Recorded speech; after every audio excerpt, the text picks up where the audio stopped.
Student, आज हम कक्षा 12 इसका चैप्टर है वंशागति का आणविक आधार। इसमें डीएनए मॉडल पढ़ेंगे हम। तो ये डीएनए की आपको संरचना दिखाई दे रही है, दिखाई दे रहा है। ये सेंट्रल एक्सिस बोलते हैं इसको, सेंट्रल एक्सिस। ठीक है, चलिए कुछ फैक्ट जान लेते हैं। विल्किंस व फ्रैंकलिन द्वारा एक्सरे आंकड़ों के आधार पर वाटसन और क्रिक ने डीएनए का डबल हेलिक्स मॉडल ये दिया था सन 1953 में, प्रस्तुत किया। इसके आधार पे इसकी खोज के लिए इन्हें सन 1962 में नोबेल पुरस्कार से पुरस्कृत किया गया था। कौन से? डबल हेलिक्स मॉडल की खोज के लिए इन्हें पुरस्कृत किया गया था। जान लेते हैं और फैक्ट। 2 पॉलीन्यूक्लियोटाइड चेन, इनको बोलते हैं पॉलीन्यूक्लियोटाइड चेन या श्रृंखला। पॉलीन्यूक्लियोटाइड चेन या श्रृंखला के द्वारा ये श्रृंखलाएं जो हैं आपस में हाइड्रोजन बॉन्ड के द्वारा जुड़ी हुई होती हैं। हाइड्रोजन बॉन्ड के द्वारा आपस में जुड़ी हुई होती हैं। देखो जुड़ी हुई है ना। तो ये श्रृंखलाएं एक दूसरे के एंटी पैरेलल या फिर प्रति समानांतर होती हैं। ये चेन जो है आपस में एक दूसरे के प्रति समानांतर या इंग्लिश में एंटी पैरेलल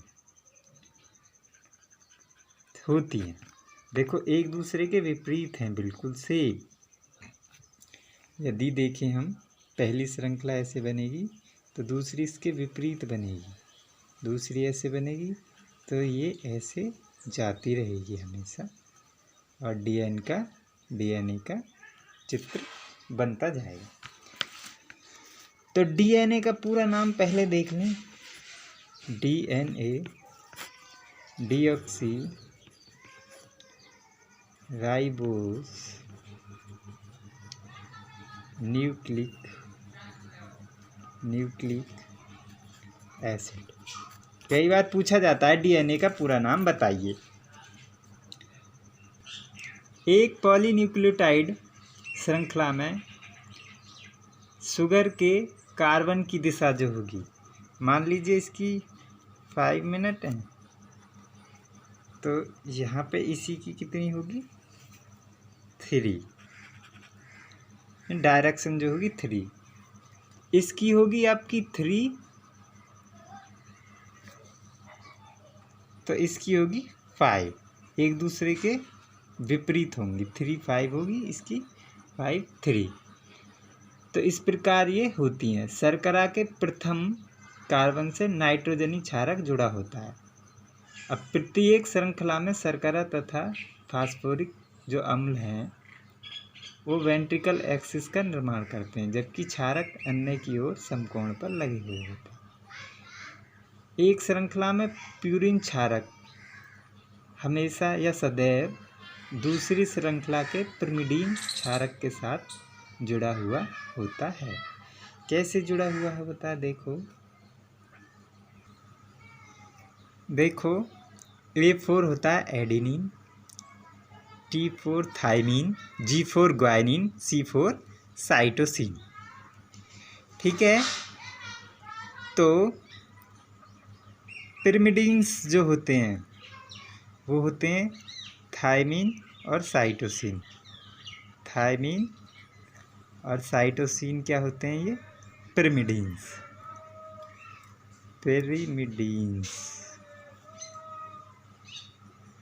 और ये ए और जी होते हैं ये प्यूरिन्स।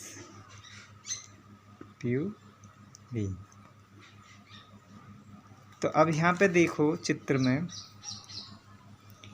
कि ए से टी मतलब एडिनिन से थाइमिन।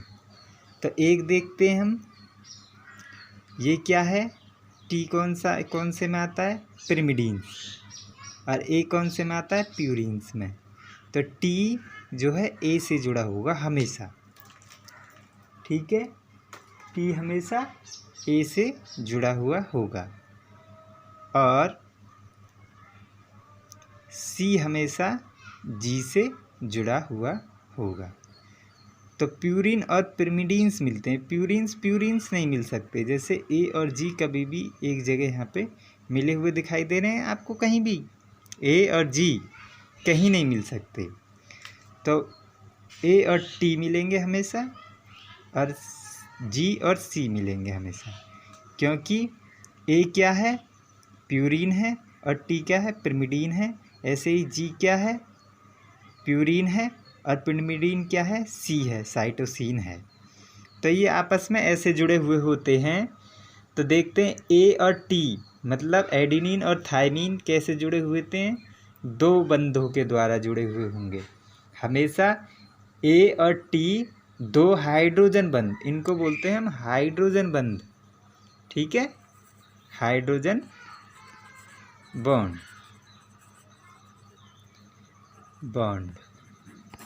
तो ये हाइड्रोजन बॉन्ड के द्वारा जुड़े होते हैं। अब सी और जी किससे मिले हुए होते हैं, तीन हाइड्रोजन बॉन्ड के द्वारा जुड़े हुए होते हैं। अब देखो, एक जो पॉलीन्यूक्लियोटाइड चेन है और दूसरी पॉलीन्यूक्लियोटाइड जो चेन है, उन दोनों के बीच की दूरी जो है 20 एंगस्ट्रॉम होगी, और सेंट्रल एक्सिस से लेकर, ये आधा हो गया, सेंट्रल एक्सिस से लेकर एक पॉलीन्यूक्लियोटाइड चेन या श्रृंखला के बीच की दूरी जो डिस्टेंस है वो 10 एंगस्ट्रॉम होगा। समझ रहे हैं, बीचों बीच क्या है, सेंट्रल एक्सिस होता है। अब देखो इनके बीच की दूरी, ठीक है, ये जो जुड़े हुए हैं इनके बीच की दूरी हमेशा 3.4 एंगस्ट्रॉम। इनको बोलते हैं दो निकटतम क्षारक, दो निकटवर्ती क्षारक युग्मकों के मध्य 3.4 एंगस्ट्रॉम की दूरी होती है। समझ में आया? इसको बोलते हैं हम cross bar of pairing basis, और ये शुगर फॉस्फेट बैकबोन होती हैं, शुगर फॉस्फेट बैकबोन।